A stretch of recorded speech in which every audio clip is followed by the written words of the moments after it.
And maybe we'll do a little segment that I can clip out of here. Let's let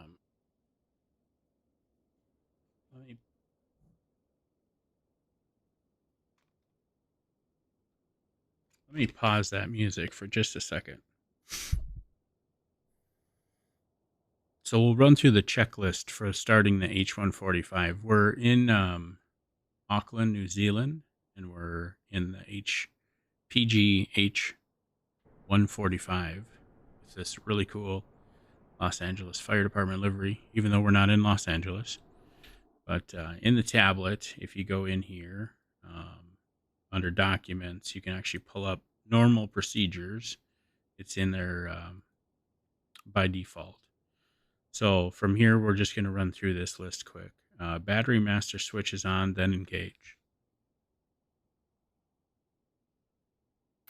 So it's on and then engaged. And you should see it click back to the center position. Test fire 1, switch to EXT. Test fire 1, switch to EXT and warn.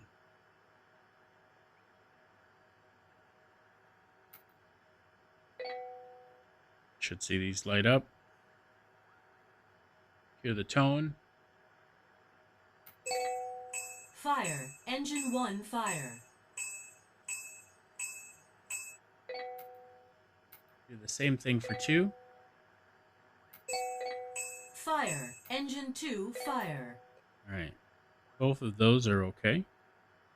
Repeat for 2. Test switch to lamp. Test switch to off. So your lamp test is right here. Audio test. Going forward, you should hear audio test.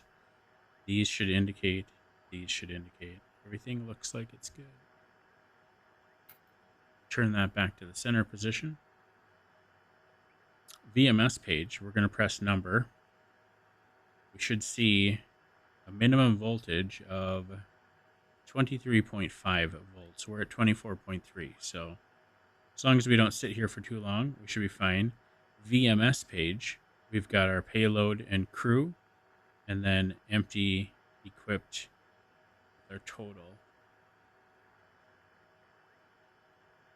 So this we would actually adjust crew payload. In order to move this up and down, you can spin the center wheel. If you want to select a different category, you just press on the center here. So there are 5 of us aboard the aircraft right now, and we need to add some additional weight.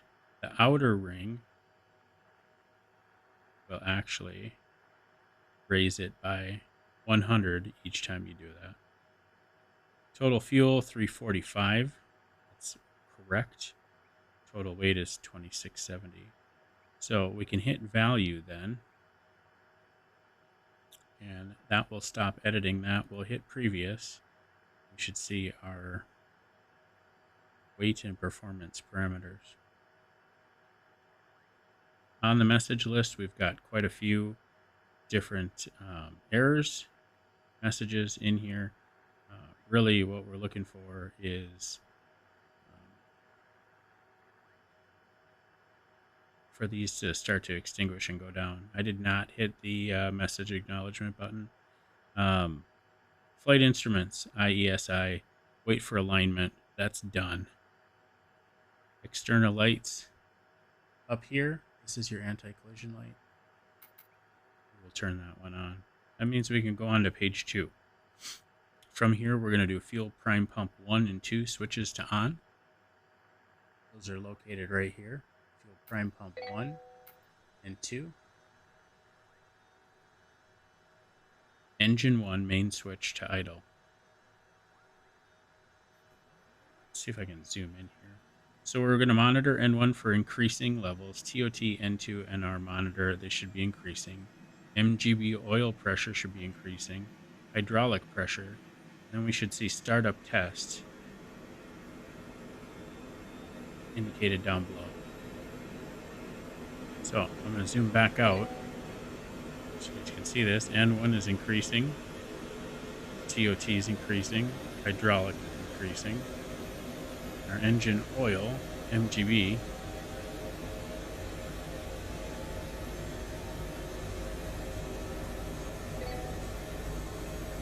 see those values start to rise. I won't zoom in on the next one just because you guys don't need to see that. Bam! Right in your face. Once we hit, I guess it's 60%, the starter indicator switches over to idle. Engine 1 looks good. We're going to move on to engine 2. Switch to idle. See the starter message come up, and we can watch these values rise. Start up test is okay. We can see that now. We can see starter 2 is engaged as well. As these errors are starting to extinguish as we get the systems on and operational. Part of the problem is we didn't have any APU power. We were running off battery, and we were draining it.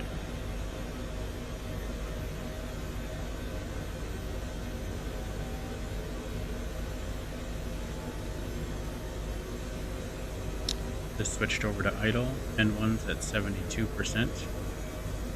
Our next test is going to be the hydraulic system, so we'll be watching for this indicator to lower when we engage that yellow switch. Go one direction, and we should see this drop on this side. Turn it to center, comes right back up. Test system 2, you should see this drop. It did. Get the the little error message, ding message. You can return that back to center, and these should normalize.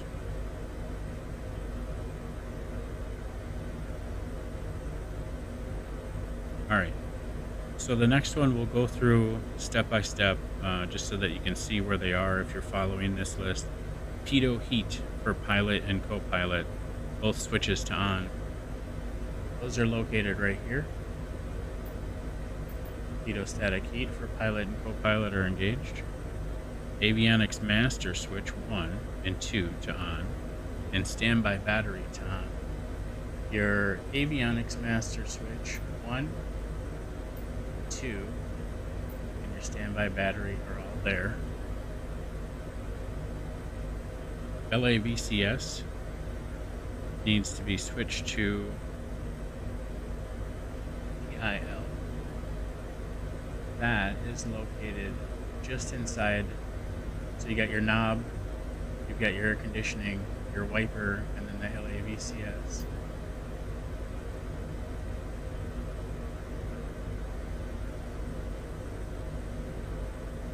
You can see that center section is PIL.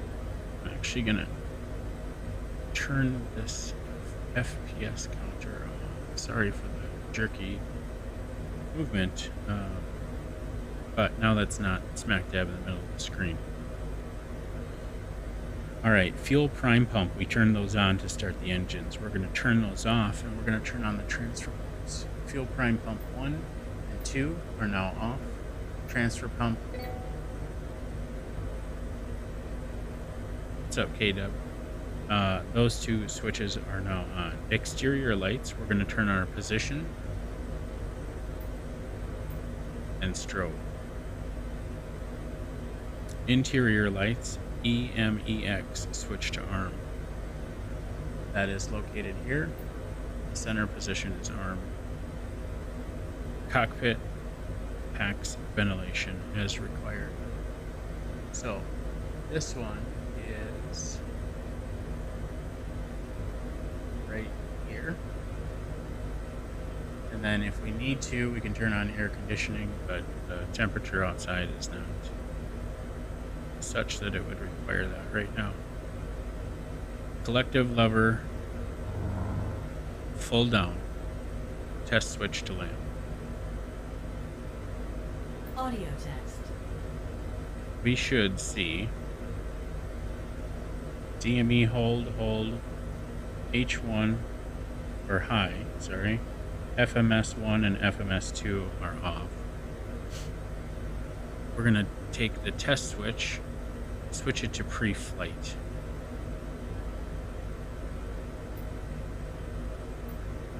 And that's back in the other direction. Now you should see Preflight test. Our startup test is okay. We're going to wait for this to complete. Once this says okay, we can return that switch back to the center.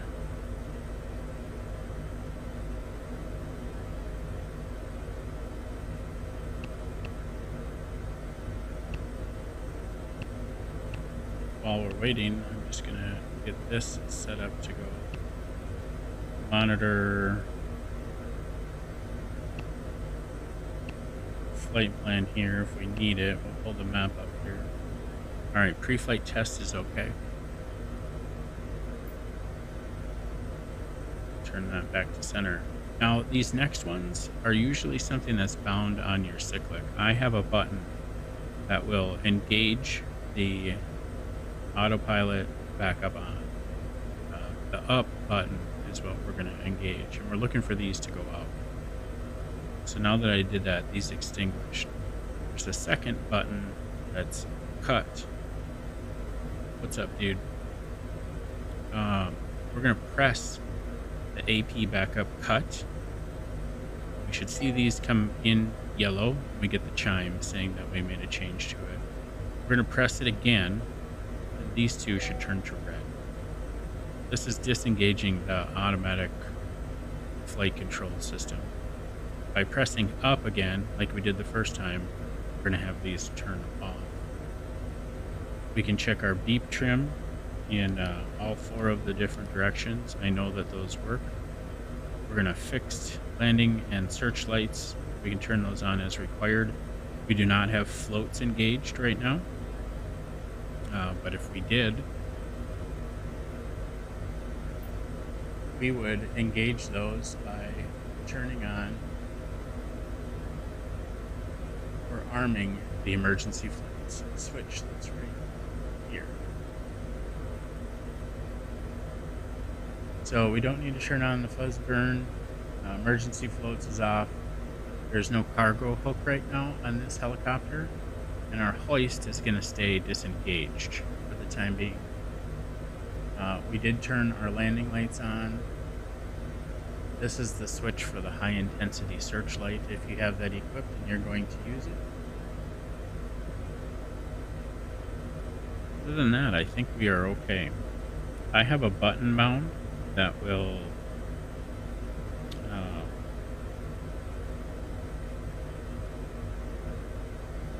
put our helicopter in flight mode. So it switches these up and then closes the 2 connectors. It's one of the default binds with the H145.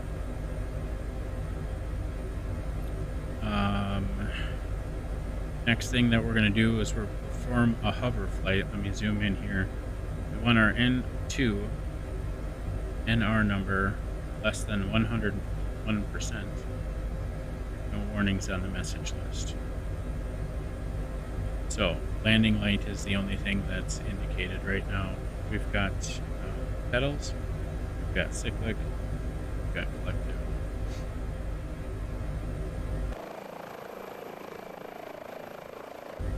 Around the helicopter's clear. I'm going to just pick up real quick and do a quick hover test.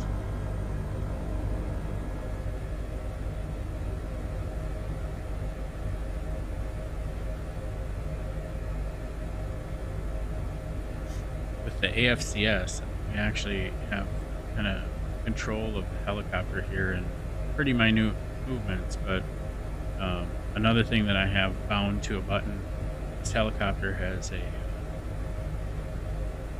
hover hold. So if we engage that right now, my hands are off of the stick. I can actually engage another button for cruise height.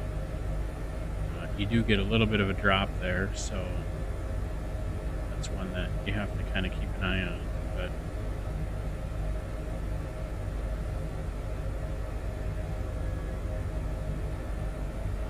there we go. We had enough altitude that time. So right now we were locked in at about 15 feet when I engaged that. And that's what it's going to continue to hold us at. Now we're in hover mode. If you haven't seen this helicopter, right now we're hands off on the collective cyclic. It should lock us into place in the position that it fields we should be hovering in.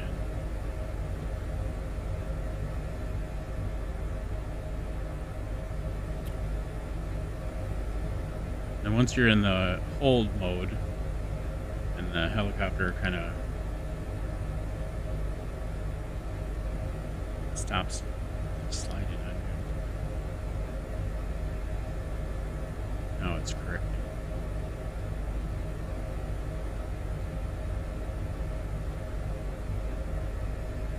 They're actually backwards. Here, we find a set of Twitch advertisements in their natural environment.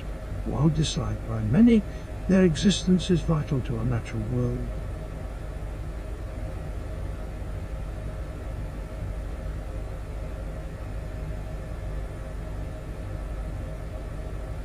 So N2's in the acceptable range. What did it say? Under 101, which it's there right now, but we're hovering and we're kind of locked in position. So I would say our pre-flight test is complete. Since we're going to clip this and put it on YouTube, I would encourage you guys to come on over to twitch.tv/BlueEcko, and you can see us fly the H145, and actually tonight on stream. This is one of the things that we do kind of frequently. We're going to do multiplayer missions here. So we are in earthquake in Auckland, New Zealand. I'm going to load this up, and we're going to continue on with the rest of the stream and do some missions here.